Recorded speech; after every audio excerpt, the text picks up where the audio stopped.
Prior to the meeting tonight, I would ask council and staff, please observe, to stand and please observe a moment of silence in memory of Dave Hamilton.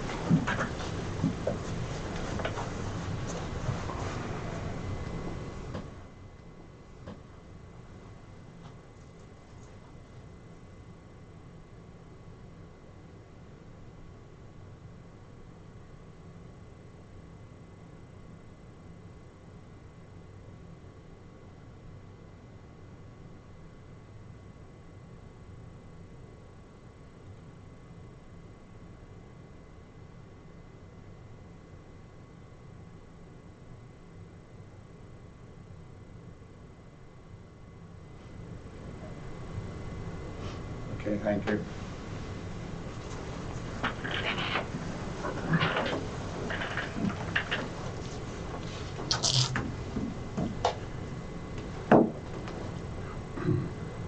I'm going to ask for approval of agenda for tonight.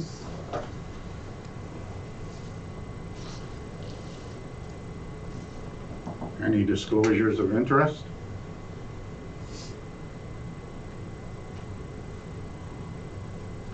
Hearing none, we'll get into the meeting.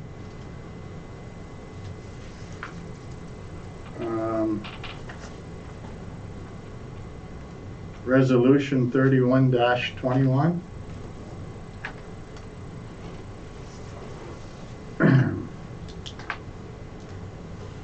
Moved by Councillor Stefuric, second by Councillor McGrath. The Council of the Township of Scriber will officially declare a vacancy in the office of mayor and in the office of a member of council. And that the vacant mayor seat and the vacant council seat be filled by appointment. All those in favor? Carried.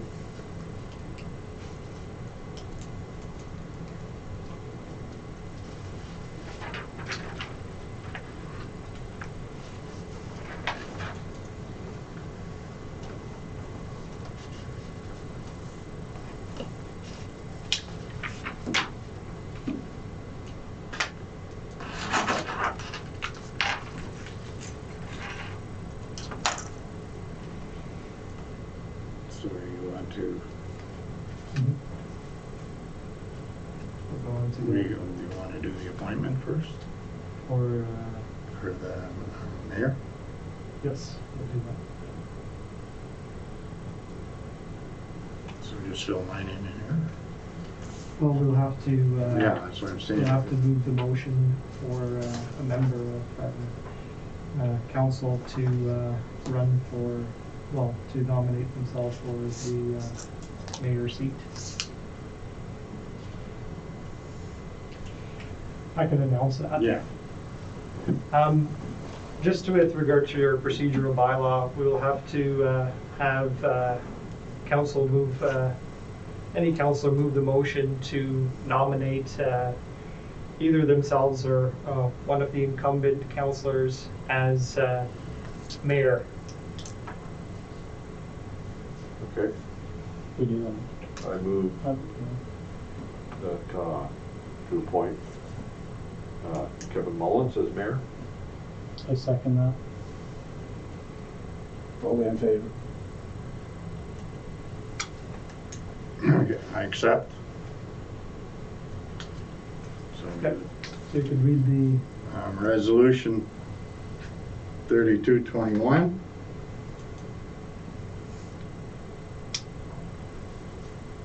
Moved by Councillor McGrath, seconded by Councillor Morrow. That whereas council has declared a vacancy in the office of mayor due to the death of Mayor Dave Hamilton. And whereas bylaw 17/2020 being a bylaw to govern the proceedings of council and committees provides definition with respect to the presiding officer or head of council. And whereas section 6.2.1 of bylaw 17/2020 regulates how the head of council is to be replaced in the case of illness, refusal to act, or the office is vacant. Now therefore, the Council of the Corporation of the Township of Scriber enacts as follows: that pursuant to Section 242 of the Municipal Act 2001 and Section 621 of Bylaw 17/2020, Council hereby appoints Kevin Mullins to the office of Mayor effective March 2nd, 2021. All those in favor? Carried.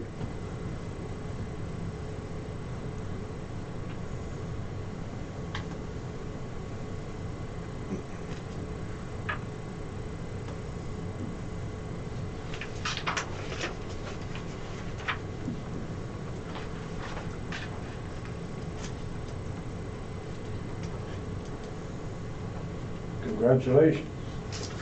Yes, And you. likewise.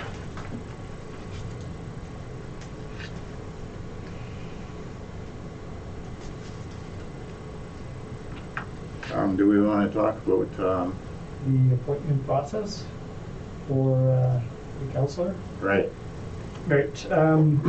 In terms of what my suggestion would be, what I would recommend we do is open up the process by just again putting out word that we're looking for a councillor, and just for residents, eligible residents, to be able to put in their name, maybe write a short letter of why they believe that they would be an excellent candidate for the position. What we would do is we would get that posted as soon as possible. And in terms of timelines, I'm thinking a deadline of Wednesday, March 17th. That Thursday following thereafter, I'll be setting the agenda for the meeting that will be on April 13th. And it is during that meeting where we could appoint a new councillor.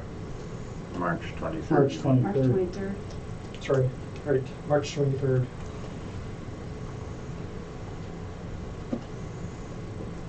Well, actually, what we'll be doing is I we was will. gonna say, can't we Mhm. have a meeting before then and appoint? Certainly, we could always do a special council meeting.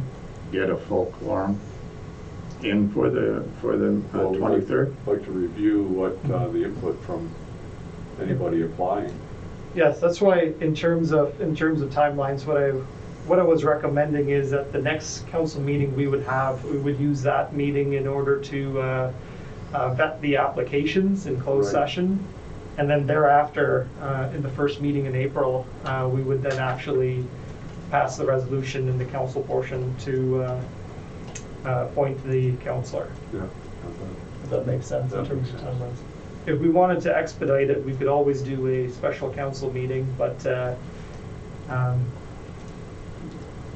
What's the number of days that you have? you have 60 days, I believe. So the closing date for applications would be, 17th, you said? Right now, the date I've suggested is the 17th of March, and that allows me to put all the applications on our agenda on the 18th. For the 23rd. And then the April 13th meeting, that person would be here to be sworn in, correct? Yep. Pardon me, Dave? On that April 13th meeting, that person would be here to be sworn in. Correct. Well, I, 'Cause we'll correct me if decide- I'm wrong, after the 23rd, if we pick one on the 23rd, they would be able to join after that? Like, not that we've got any scheduled council meetings or anything, but we could have other stuff. Right, if you do Yeah, have yeah. if you do have a special council meeting that happens earlier, certainly. But I think in terms of just the schedule that we have now, this would be the plan, so to speak. Sure. But yeah, you're right. After No, sure. after the 23rd thereafter, all we'll have to do is just put it on a agenda and have that resolution passed and have them sworn in. Of course, it assumes that we will get applications and everything prior to that date. I sure hope so. Administration will get that application posted as soon as possible. Okay, thank you. Okay, we have no delegations for tonight, so we'll move right into minutes of the previous meeting.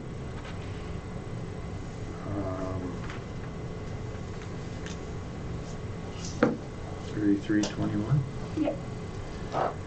Resolution 3321.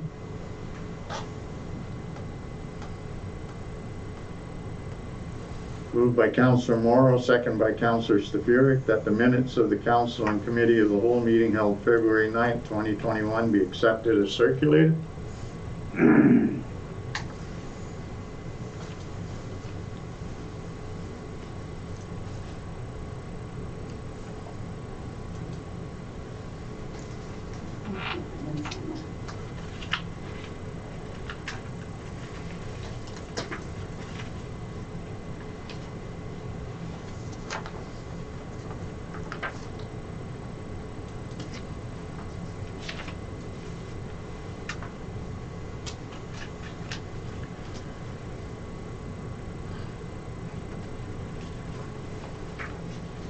Business arising from the minutes.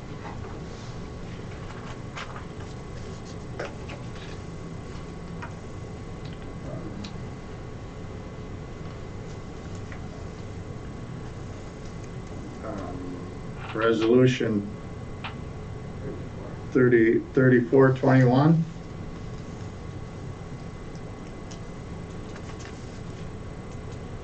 Moved by Councillor Morrow, seconded by Councillor McGrath. The council received the council expense and remuneration report for the year ended December 31st, 2020. Everybody's okay with it? Good. Carried.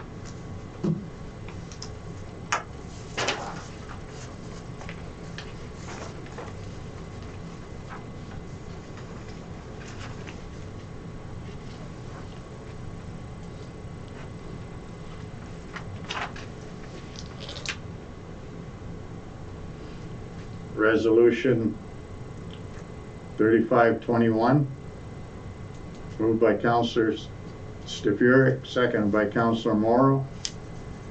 The council transferred to the library donations and fundraising reserve $2,885, which represents fundraising and donation revenues in 2020. Carried. Favor?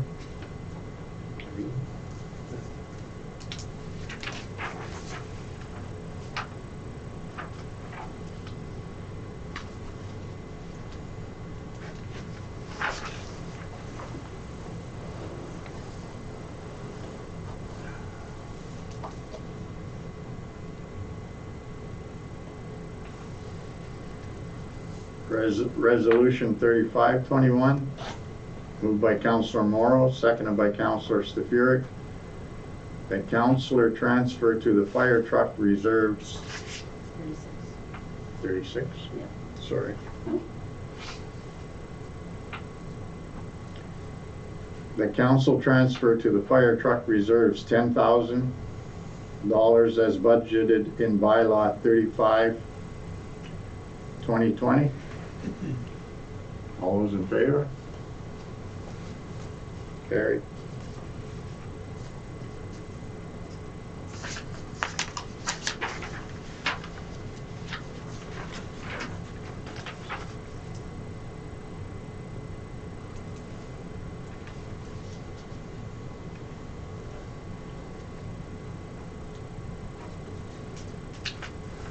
Resolution 37-21, moved by Councillor Stafuric, seconded by Councillor Morrow, that council transfer to the Fire Equipment Reserve $1,000 as budgeted in bylaw 35-2020.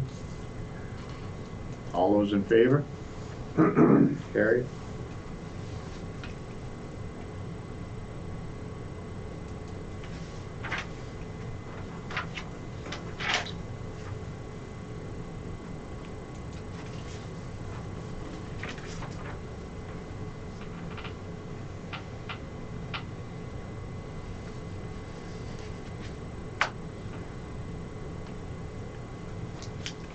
Resolution 38-21, moved by Councillor Stafuric, seconded by Councillor Morrow, that council transfer from the library donations and fundraising reserves $2,900 as budgeted in bylaw 35-2020.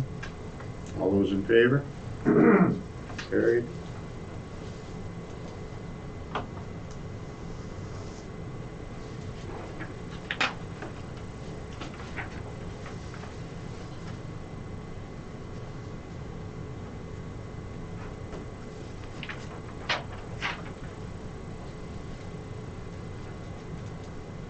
Resolution 39-21, moved by Councillor McGrath, seconded by Councillor Stafuric.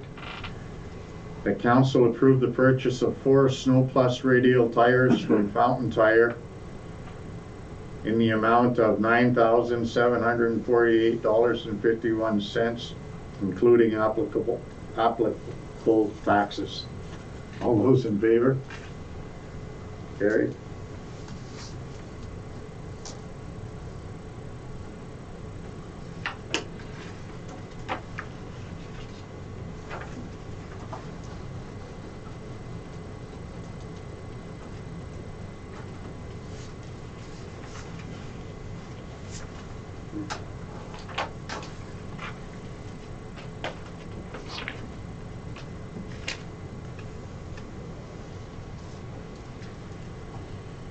Resolution 40-21, moved by Councillor Morrow, seconded by Councillor McGrath.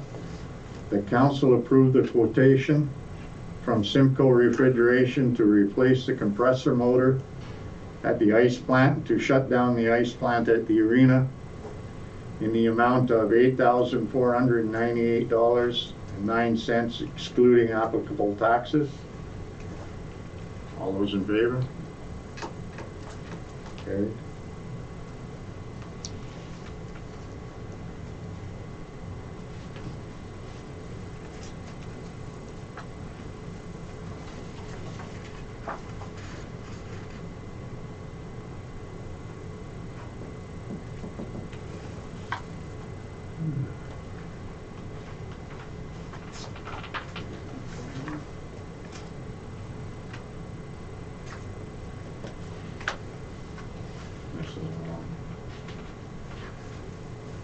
Resolution 41-21, moved by Councillor Stafuric, seconded by Councillor Morrow, that whereas the Ontario Fire College has been in existence since 1949, and whereas the Ontario Fire College is one of the primary sources of certified training for Ontario firefighters, and whereas the Ontario Fire College has built a reputation of integrity, credibility, and reliability in providing some of the best training to our fire services within the province of Ontario.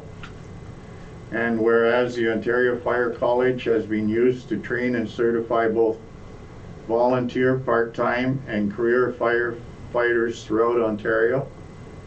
And whereas the Ontario Fire College gives Ontario firefighters another option other than regional training centers to obtain National Fire Protection Association certifications.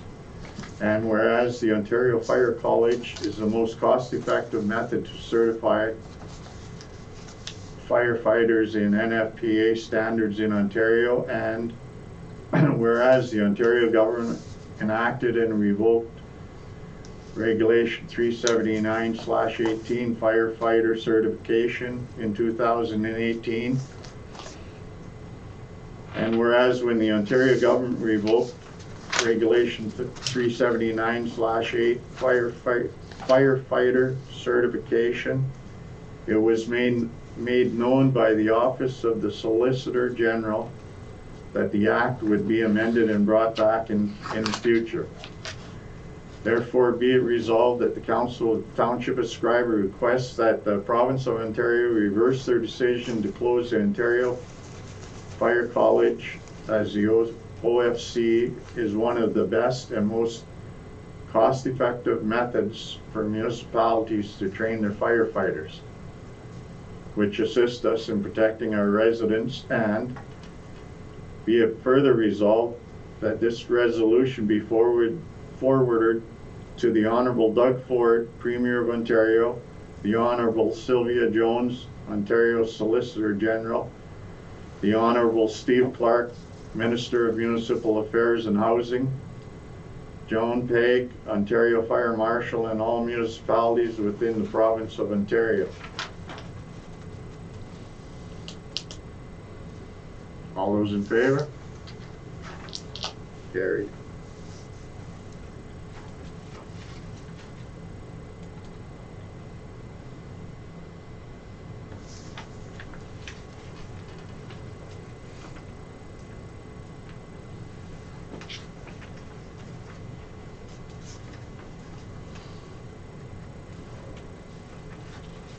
Are we doing this one? Yep.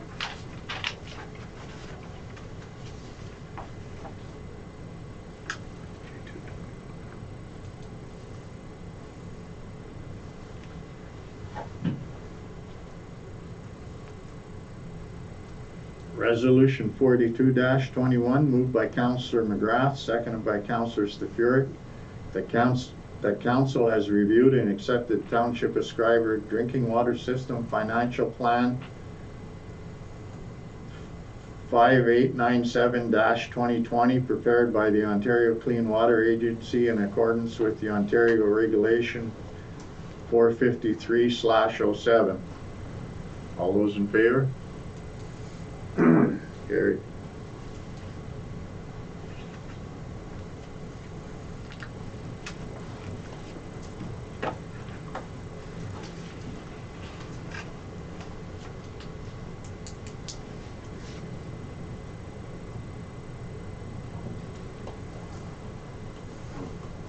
That was 42.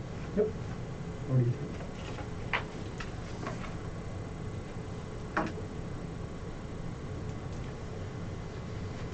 Resolution 43-21, moved by Councillor Morrow, seconded by Councillor McGrath. The Council of the Township of Scriber accept the application for site plan approval submitted by Marcel Dumoulin, Plan M55 Lot 21 and Plan M55 SPT Lot 22 PCL 5308, described as 215 and 216 Walker Lake Drive, and requests that the municipal planner proceed with drafting the site plan agreement. All those in favor? Carried.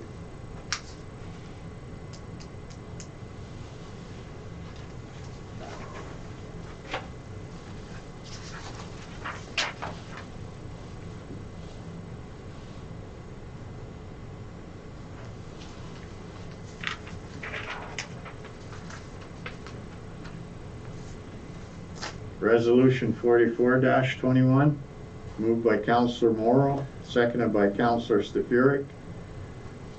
The bank debits paid out of the general bank account in the month of January 2021 in the amount of $34,903.23 be approved and ratified. All those in favor? Carried.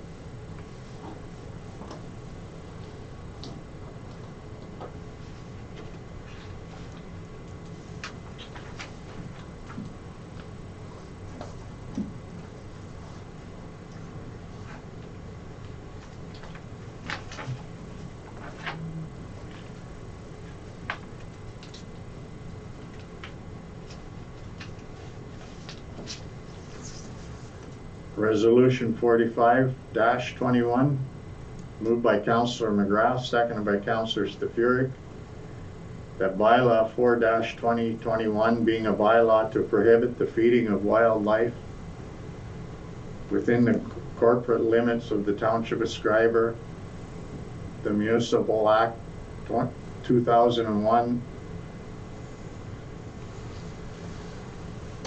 SOs 2001 C25 Part 2 subsection 10(2) and Part 3 subsection 128 1 as amended be given first, second, and third and final reading and enacted. All those in favor?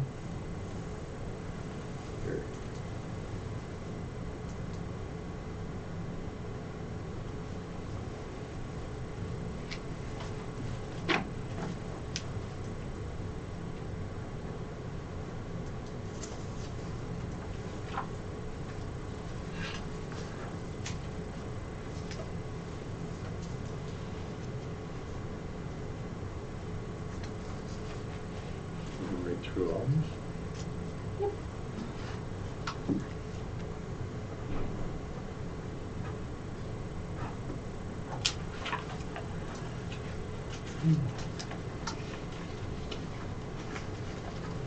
Resolution 46-21, moved by Councillor Morrow, seconded by Councillor McGrath, that bylaw 5-2021 being a bylaw to authorize the execution of a consulting agreement between the Township of Scriber and Public Sector Digest Incorporated be given first, second, and third and final reading and enacted. All those in favor? Carried.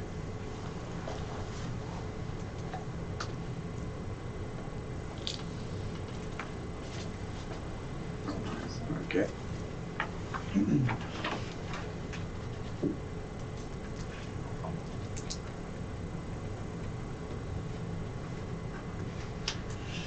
All the bylaws will be signed 3 times each. Yeah. So even over here. Here.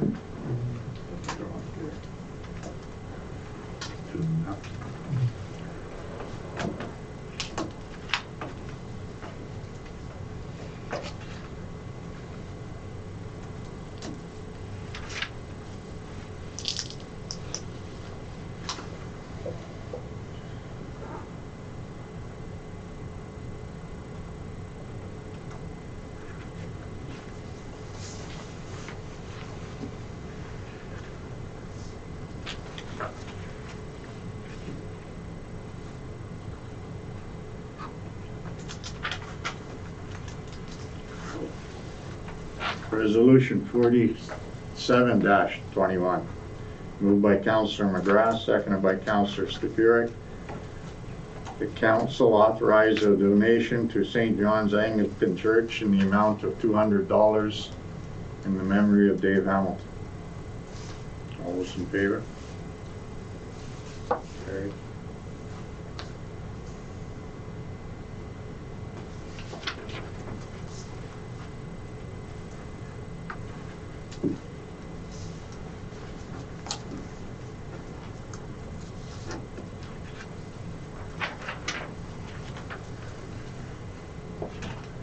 Resolution 48-21, moved by Councillor Morrow, seconded by Councillor McGrath, that the discount period for the purchase of 2021 dog licenses be extended to March 31st, 2021.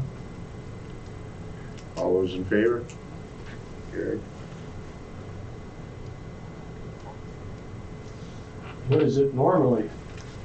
It's typically, I just wrote it here, for a spayed dog, it would be $35. The discounted rate is $20. If it's not spayed, it will be $80. The discounted for a value for a not spayed dog license is $35. Okay. Well, I was referring to the date, okay. Nathan. Oh, We've extended it to March 31st, but what was it?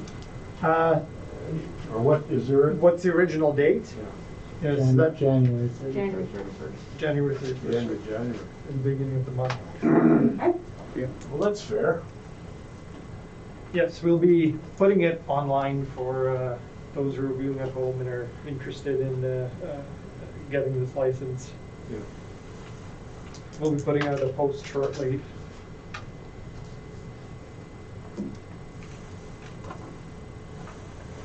Okay, now we'll move on to our committee of the whole portion of the meeting, department reports and committee board meetings. Number 1, treasurer report, MTO COVID transit funding. So the township received an allocation of just about $15,000 of MTO COVID transit funding to offset incremental costs in operating our handy transit during April to September 2020. And unfortunately, no incremental costs were recorded. We actually had some cost savings.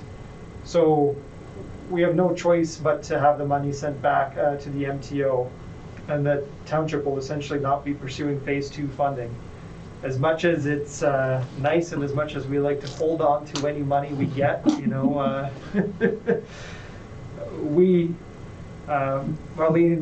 and I did take a look to see if there was any way we could use this money, and we were just out of options. They were quite strict when it came to what it could be used for. So unfortunately, we'll have to send this money back. And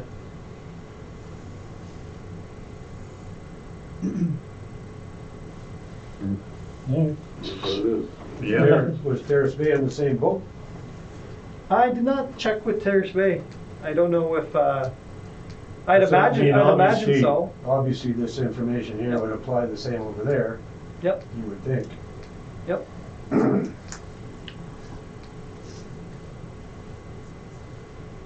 Number 2, director of operations report, status update.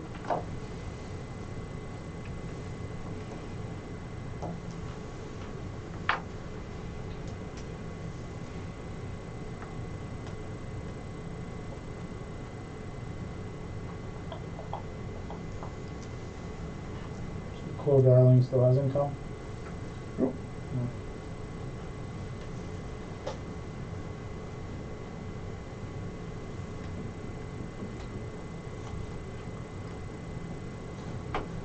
You still plan on getting them to go? Well, they So were what gonna they come call on a shared trip and they had to work somewhere else. They could call and come just here. They might, we had a huge leak at our school, so I don't know if they're doing the repairs. Okay, So they may be coming in the next week. I'll make a I call. know Chloe Darling worked on like the building addition at our school, so they may be coming to fix what happened. Okay, thanks. Yeah. They may not, but they may. I'll definitely call and find out Yeah. more. Everybody okay with the other parts of the report? Yeah. Any questions for, right? Okay, director of operations report, the 721, the loader repairs. You have the recommendation from the Director of Operations to hire Strongco Equipment to do the repairs at the cost of $6,788.77 plus applicable taxes.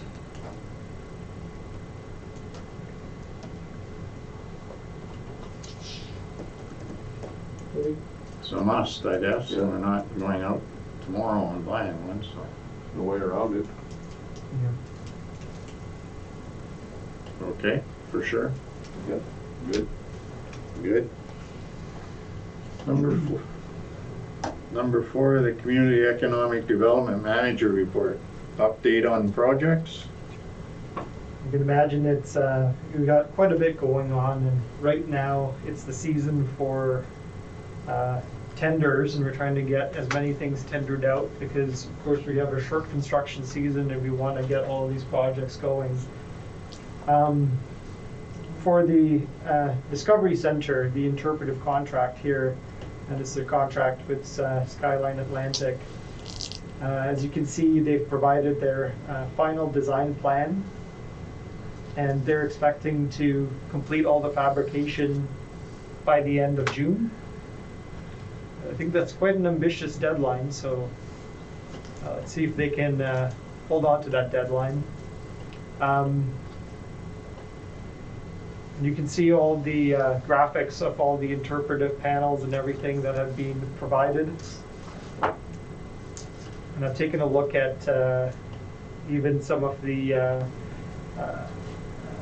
drone imagery that they were able to get, and I just thought it was really excellent. So I'm excited with how this project is coming together. So this fabrication you're talking about now, like, of course, we're not sure what all that entails, but that fabrication doesn't necessarily mean that everything will be here in June, or not? Oh yeah, they're expecting everything to be fully completed by the end of June. That's their, Is that a fact? yep, that's their timeline that they're aiming for. Okay. Good. I don't know if there's anything else you wanted to add. You're on the interpretive committee there. No, Looks pretty good, Yeah, it is. pretty interesting. Yeah. I was quite happy to see that again, because it was quite a bit of work getting all these, even just for the drafts, getting all of this together to reach this stage. The next portion there, A6 Trail, contract with Precambrian. Again, this is scheduled to be completed towards the end of the this year's construction season. The downtown revitalization project, we reached a really exciting point where I'm expecting tenders to be delivered at 2 p.m. tomorrow. And it's at that point we can see what the damage will be. So there's been interest, obviously, because people are asking questions? Yes. Okay, that's Yep. good. There's been quite significant interest. We've been quite busy going back and forth answering these questions. And you know, the key thing here is we're crossing our fingers that we're going to get a price that's in expectations with our budget. Okay. Wayfinding and signage, phase 2. So the RFP has been submitted on Feb 24th, and it will be closing on March 17th. And this is again to do stain all the existing signs and to put signage on the backs of some of our existing wayfinding signage that's in prominent locations. So we're hoping again to get this done this year as well. It brings us to the next topic, the budget survey. Overall, it looks like there was overall improvement. Some notable things here: a 6% increase in improvement for road and sidewalk maintenance, still with a neutral outlook. 10% improvement for winter maintenance, with the outlook went from neutral to satisfied. A 4% drop in satisfaction for water and sewer costs, still at a neutral level. A 6% drop for tourist attractions, still at satisfied. A 13% increase for the senior center, and it moved from a satisfied outlook to a very satisfied outlook. A 13% increase for the library, which is still at the satisfied outlook. In terms of very satisfied, at the top of the list is protective services, police and fire, and the senior center. Fortunately, we have nothing that's gone to the level of dissatisfied, but with certain components in our questionnaire, which are neutral but close to dissatisfied, we will be looking at water and sewer costs, the maintenance of roads and sidewalks, our financial services, administrative services, especially bylaw, and economic development prospects. I don't know if there's any other comments. The results of this survey we posted on our website. There was quite interesting going through some of the comments. Like, I found it to be more positive, but when it can be, there was some comments there on there that were uncalled for. But I'll just leave it at that. But most of the comments were very good and very, and we'll take it and we'll look at it and everything, but and we'll try and improve on the areas, but thank you very much for your input. Yeah, there were some good comments. There was more comments this year than we had last year, which is positive that people are taking the time to think about how to improve their community. So it's all good. And all the constructive feedback, actually any feedback is great, and we do go over it again with staff and all to look at everything here. And all comments are read, Right. And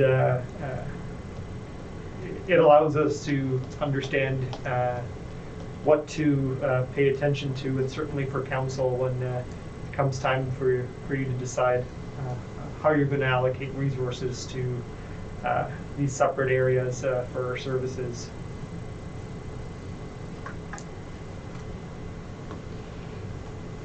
Okay.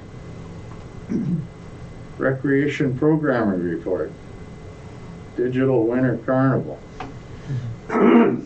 Yeah, we had a meeting yesterday, and that's moving along, so that'll be going to council a little later here for some funding, but I think it's a great idea. It's all, most of it's online activity, so anybody can get involved. There's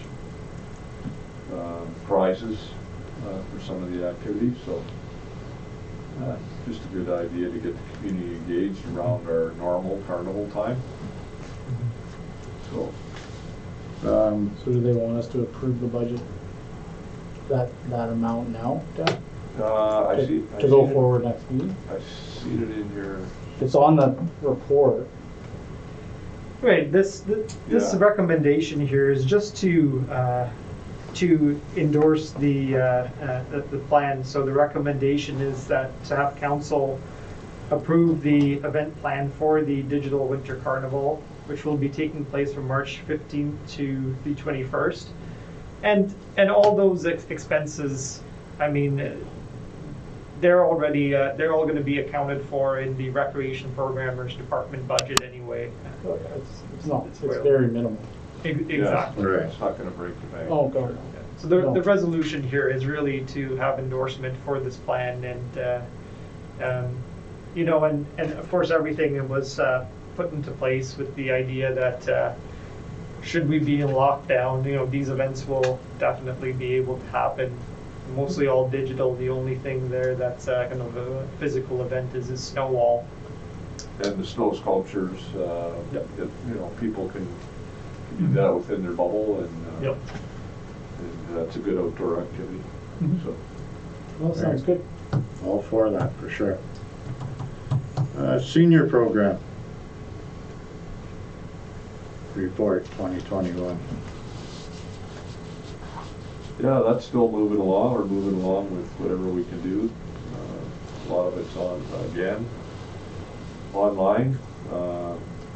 Whenever we come out of get a little better with our color for our health unit. I mean, there'll be more opportunities, but for now there's still a few activities going on, like chair yoga and bingo, and there's coffee sessions. So we'll get back to normal at some point, and it's going to open up a lot of opportunities for the seniors. The membership is huge. It's over 250. It's around 260. So You're doing a great job. Everybody's doing.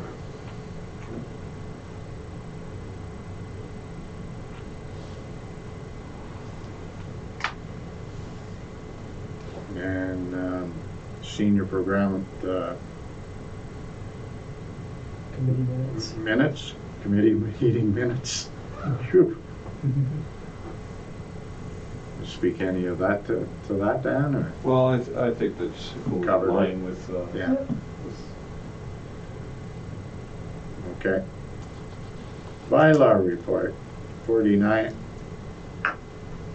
Bylaw 49-2020. We have the recommendation from the bylaw officer to amend the traffic and parking bylaw, 49-2020, and that council amends the bylaw with respect to the dumping of material, including snow, on municipal sidewalks. So what we've essentially added here is going to be adding in a new attachment to the appendix there. And it's just again a list of sidewalks that we maintain and which we clear. And really the basis of this is once we clear those sidewalks, we're hoping to keep those sidewalks cleared, and have just ensure that no one is dumping snow, immediately after we clear them. It's a bit of a liability issue for us. Whether it's snow or roads, right, after our team goes out there and clears it, we just can't have anything else to go on there. And the reason why we listed certain sidewalks is because we only clear certain sidewalks. So we're specifically limiting it to those sidewalks that we clear. Okay. yeah, just common sense stuff, right? You think? You think? Okay, then all that, Everyone's fine with that? Yeah, Yeah, we're good no, with that. sounds good. and number 9, bylaw officer report on parking for physical. Yeah, and the recommendation here is that council repeal bylaw 35-2000. And what we'll do is we'll introduce a new bylaw to ensure the enforcement of disability parking spots. This thing is one of those just upkeeping issues. It's, as you can see, this was passed in 2000. Just want to make sure it's updated and again easily enforceable for us. How many locations do you think that would entail? It's a good question. 2, 3. Like primarily in the downtown area, right? Or, well, there are other locations too. 1, 2, 3, 4. In order to get the number, I'm thinking about major buildings, like post office, bank. Right. The schools. Cost Schools. is. There's certainly a handful. I mean, it must be between 15 to 20. Yeah. Yeah. And I'm just saying this at the top of my head.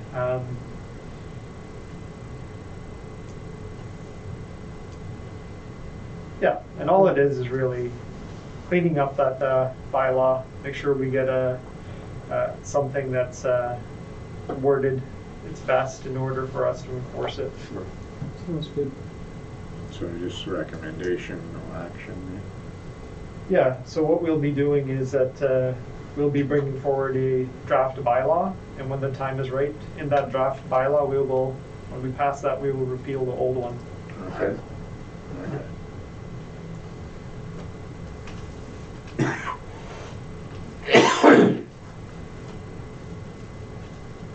Scriber Fire Department activity report, February 2021.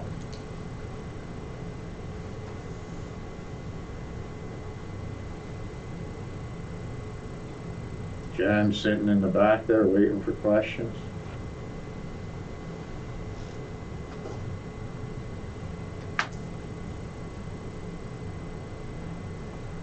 Where was the wilderness rescue? Oh, that occurred up the Tower Road, Oh, yeah. up on top of the hill. That was somebody on a quad, that very good quad runner. Oh, and they were like immobile or? Yes. Yeah, Really? took a day to dig it out, yeah. Yeah. So how'd you get a line on this tower? Are you always looking for stuff? Or did they Oh, contact? the radio antenna on that, Yeah. yes. Yeah, that's something we've done a fair bit of. There's actually a fair bit of furniture and stuff over at the fire station that's been bought off GC surplus or other government auction sites. So you're always looking around for. That's right, it keeps the cost down. Yeah, excellent. Yeah.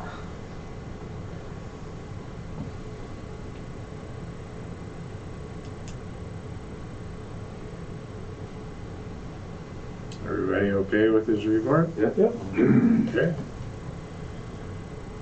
The Aqua 2020 Section 11 Annual Report for the Scriber Drinking Water System. And 11 and 12 there. Well, it looks like we did everything we were supposed to do, right? In 2020? You're stating with regards to compliance? In compliance, yeah. Yep. So that's excellent. Yeah. Aqua does a, excellent job when it comes to following up on these compliance issues, and, it's just the fact they have to. There's Yeah. no other option, and, they do bring all these issues to our attention. Of course, what becomes the issue is once we figure out the cost Yeah, to cost. And as follow the- through with these things. And as the owner of the water treatment system, the municipality owns it, we Yeah. want it to be Definitely. 100% if possible. Absolutely. So that's good to see that it's all being done. It's just the nature of water, there's just absolutely no room for error. No. There's a couple of big ticket items there, like the new soda ash pump is over $9,000. And this turbidity meter is over $8,000. Yeah. Anything to do with water, You can't not look after. it's expensive, but I mean. Did we say a little bit back that we were gonna have quarterly updates with them, or did we say quarterly, or because it's slow? It's creeping up on, it should be creeping up on a update. Absolutely. Should you want Aqua to actually come in here and, do a presentation, Virtual or, could absolutely do that. Yeah, we did talk about that in the past, and I think we all thought it was a great idea to Yep. get a handle on what's going on. Was the first time? Right. If you'd like me to arrange that, yeah, certainly just a 10-15 minute update. Yep. That's all. Sure, that'd be great. everyone's fine with it just being quarterly.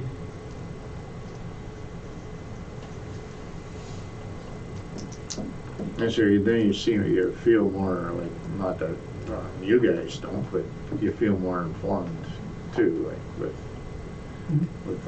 yeah.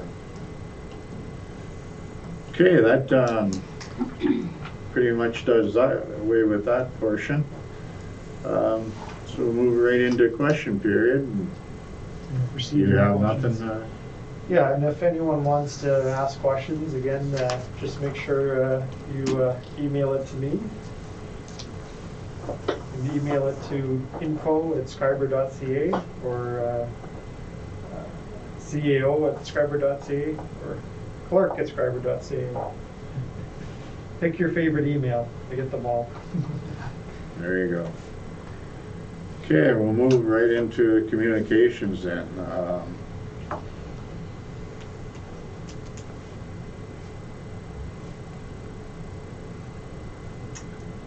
Certainly a lot of condolences from a lot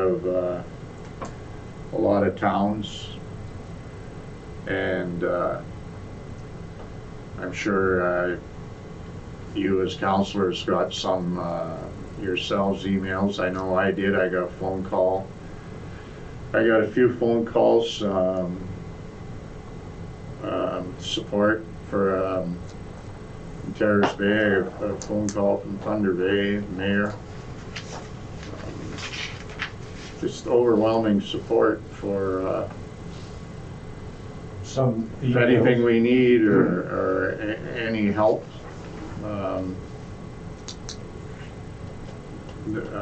The mayors and councils in the other towns are there, and I felt really good after a couple of them phone calls. Appreciate it. Yeah, very supportive.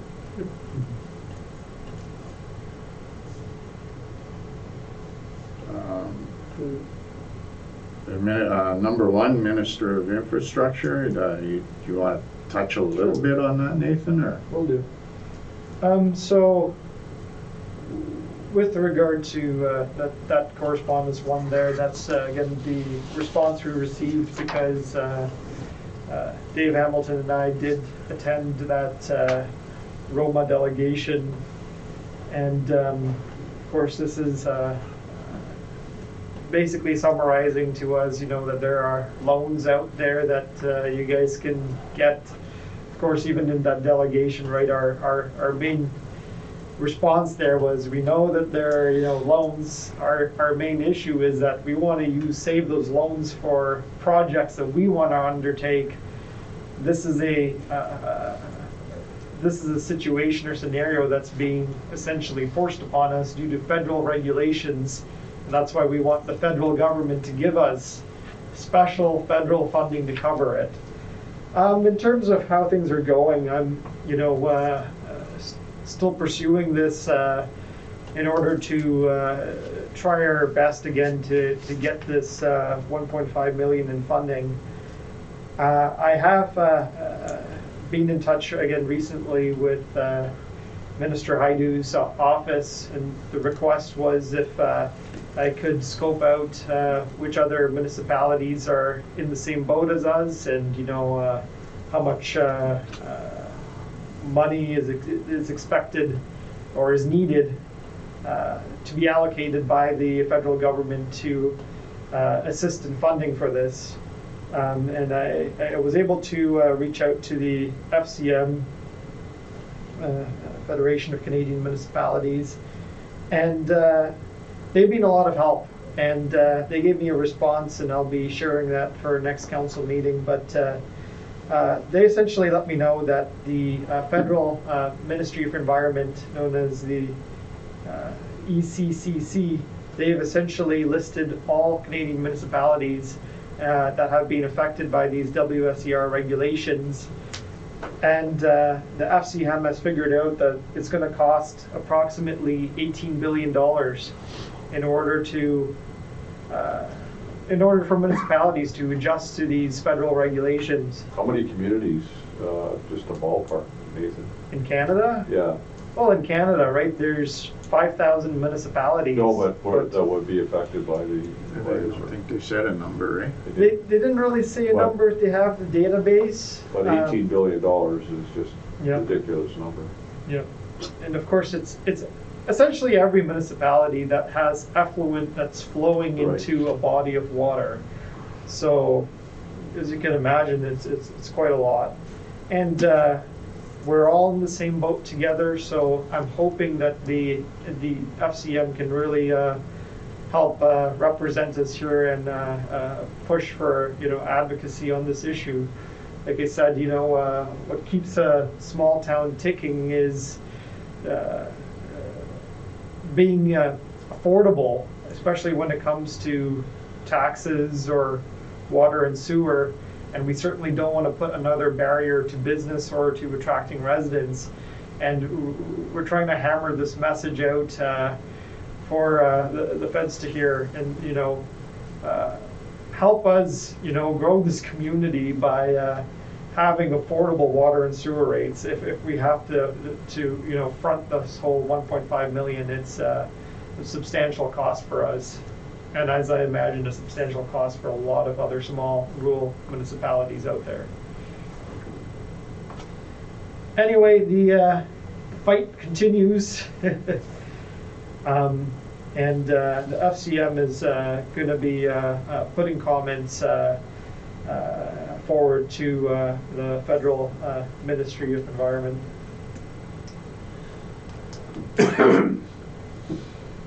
Well, that's good news. I'll continue Some good news. I'll continue staying in touch with Minister Haidu's office as well. Right. Do we want to support number 18 and 19?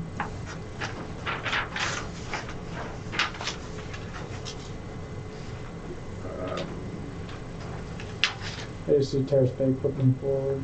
I know we already did one for the Ontario Fire College. Just a few comments on number 18, if that's something you wanted to look into. Just state that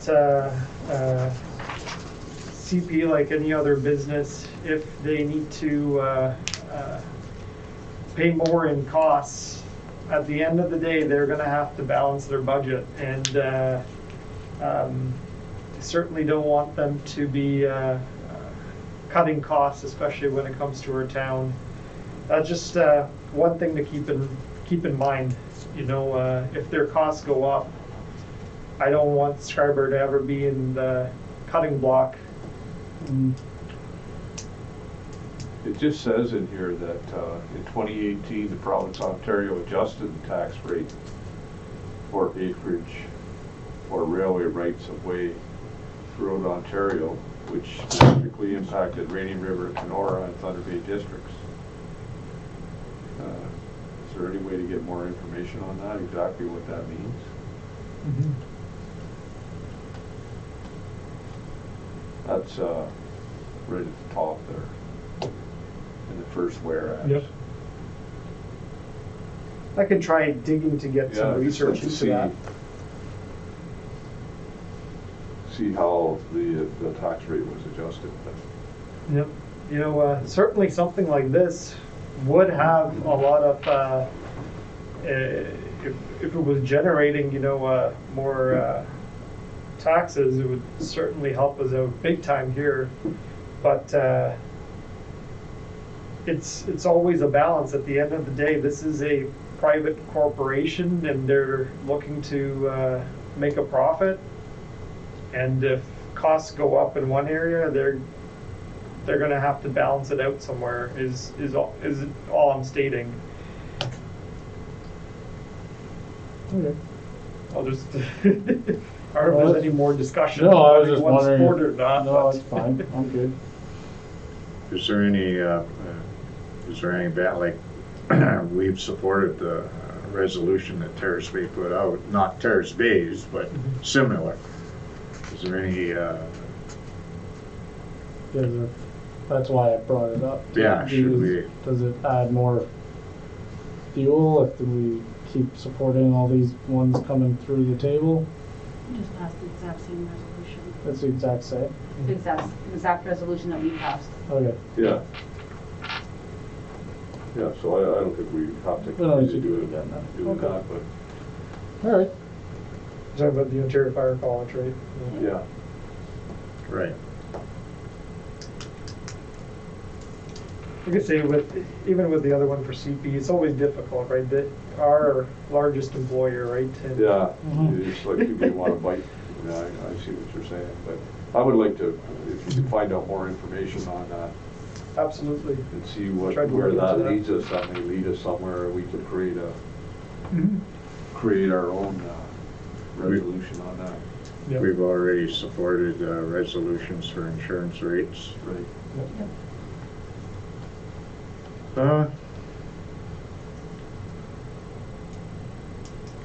Anybody else got anything on that? Hearing none, then we'll move on to unfinished business. Number one is a COVID-19 update.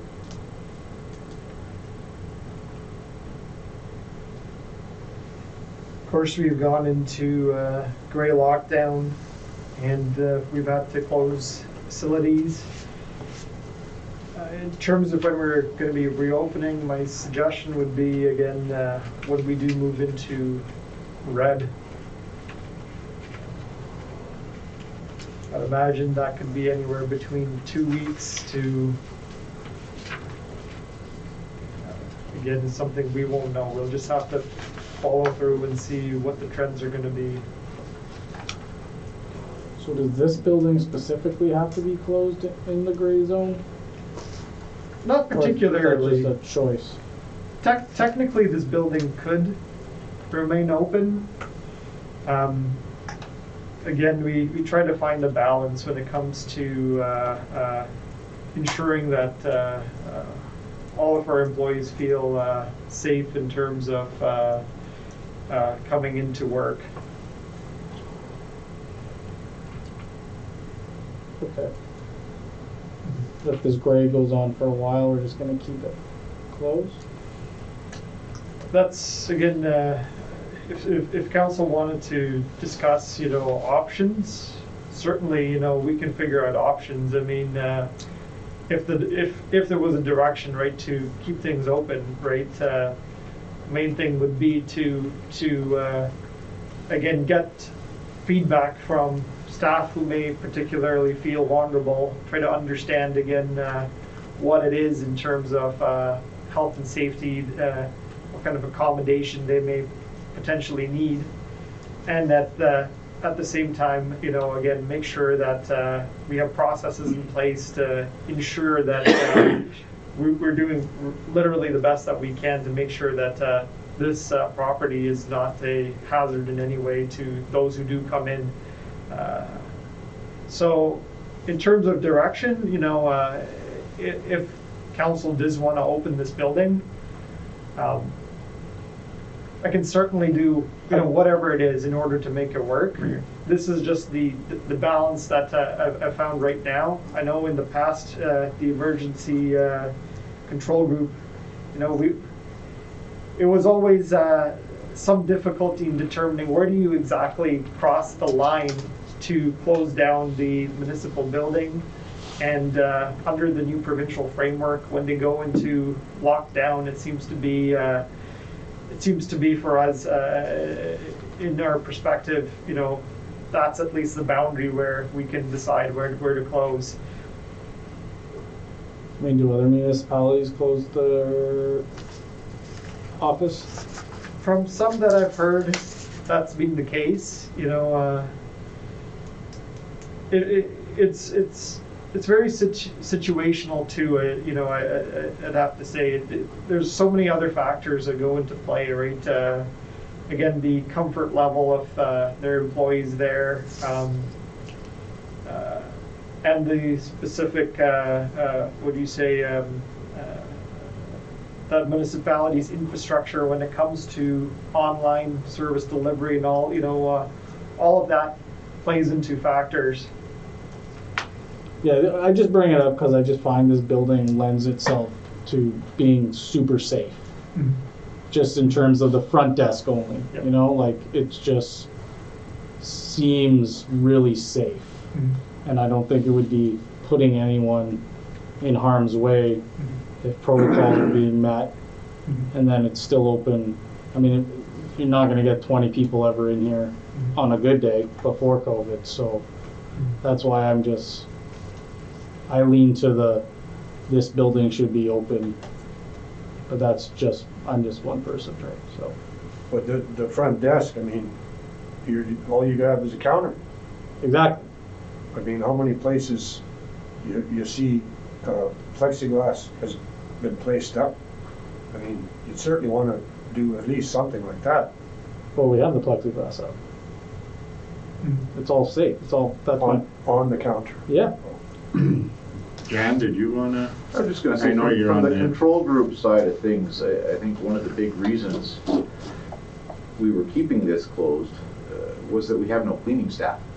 So we couldn't meet any of the schedules as far as how often you have to clean the bathrooms every day and the hallways and things like that. And that was the biggest problem, is we just didn't have the staff to clean the building. Could you to open, the standard? can you open it but not open the washroom to public type of thing? Or is it like it's still a standard, you gotta do this? That I'd have to check into. Yeah. You know, like if you're gonna open a public building, do you need a bathroom? I don't, I don't know that off the top of my head. But like, I don't know, yeah. I mean, I thought Dave, I thought the emergency group was doing a good job.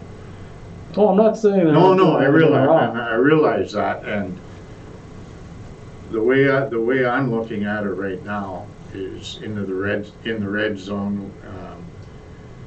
We got everything opened up, and you know what? In my opinion, we may have even not the office or anything, but some other things we might have opened up a little too fast. But I think in the red zone is when we start to open it up. I mean, we're so close right now to light at the end of the tunnel. I just don't want to start fooling around with what's worked. Yeah, I would agree with you on that, Kevin. I mean, we're in the gray for a reason. I know what makes it harder is the provincial government has watered down the gray zone, and he's made it harder on municipalities to justify some stuff. In my opinion, that's just my opinion. I would imagine we'll be out of the, and it's just again my opinion, I imagine we'll be out of the gray zone come the 15th. Okay, I just wanted to bring They it up. seem to, I just struggle with it. I go to work every day with 16 kids, and there's no safety barricades like this. Like, I would kill to work in this building. It's super safe. But yeah, if you guys feel like it, I think they're doing a great job. Our control group. I just wanted to bring that up again. That's all. and I imagine now that I mean, I was deputy mayor. I could have called the emergency group meeting anytime, but now as being the appointed mayor, I want to just sit down with the group and just get everybody's feelings on things. Not that I'm going to reinvent the wheel or anything. I need to know. I want to know what's going on and just get a feel for everything too. Okay.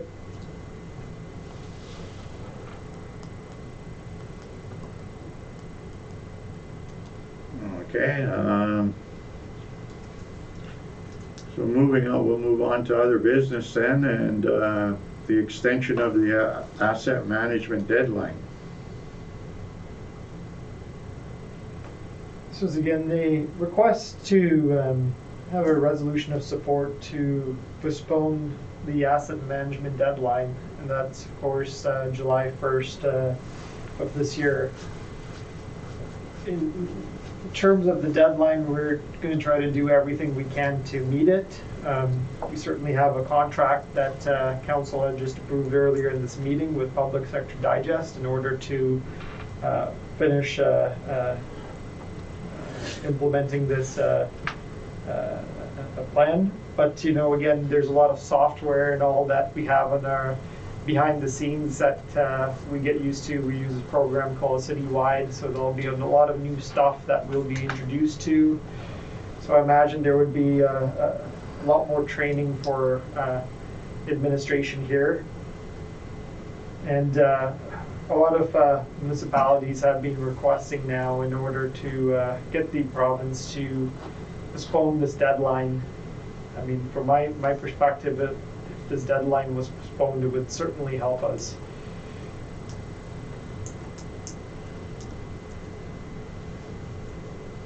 Yeah, that doesn't mean that we're not gonna aim to get work done during that deadline. It just means that we'd have more time for training with all this new asset management software.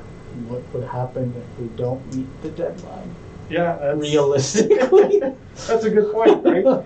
The province doesn't necessarily, what you say, punish if you don't meet certain requirements, but they certainly can be vindictive when it comes to funding.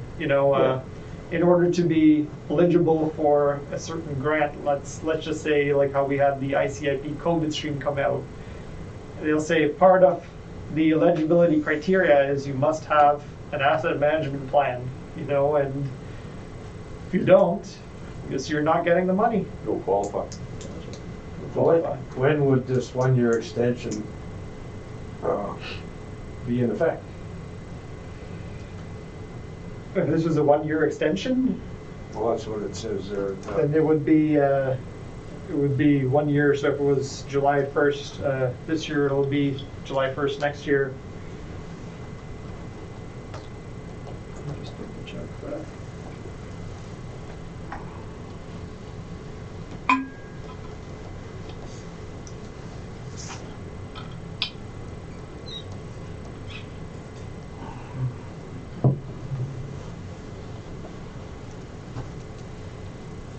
Yeah. Okay, Okay, so that'll come forward next meeting. Yeah, we'll do it like a resolution, just kind of how we did the Ontario Fire College resolution. Yeah, I'm good with that. Yep. okay, the virtual 2021 NOMA conference in AGM. So the conference will be happening April 28th to 30th, and it's going to cost $125 per participant. It'll be all virtual.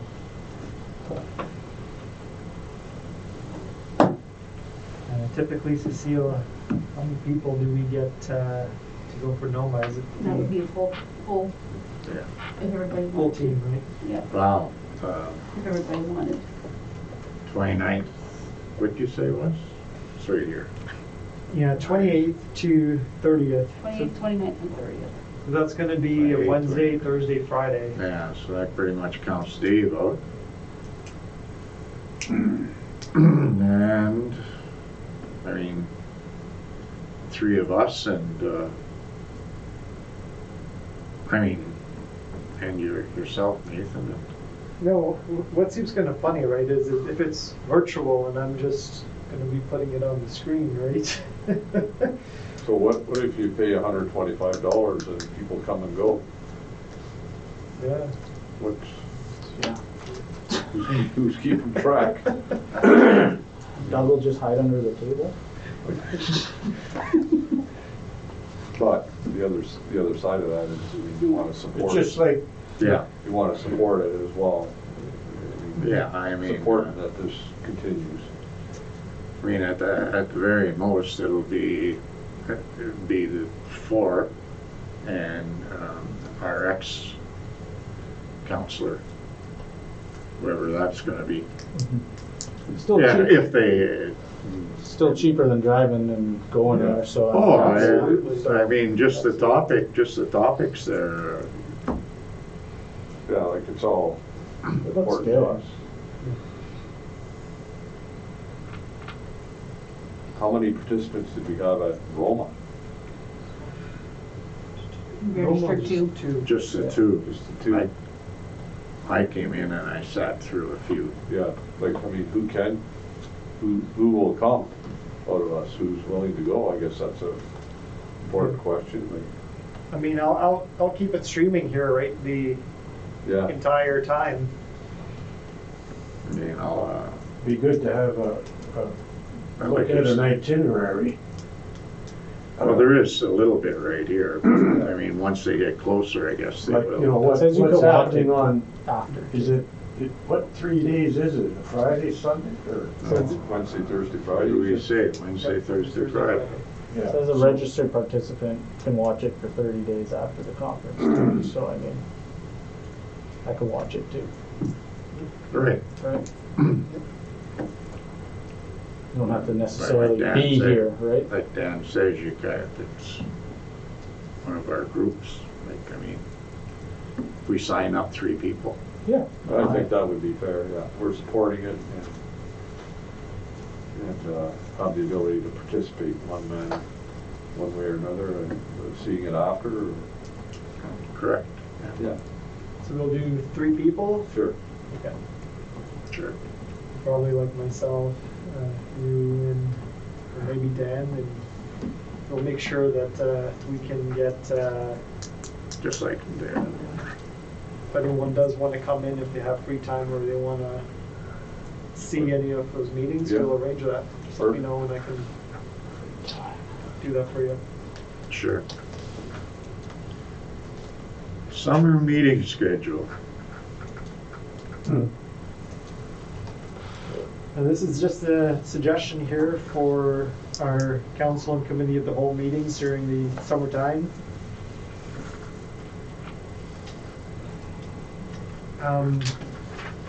That's again, just to line up again with staff vacations. Should any sort of meeting pop up that's crucial, again, we'll have the special council meeting. Yeah. And that's it's almost inevitable. It's almost Oh, yeah, inevitable what's for going sure. to happen. But So what are you saying?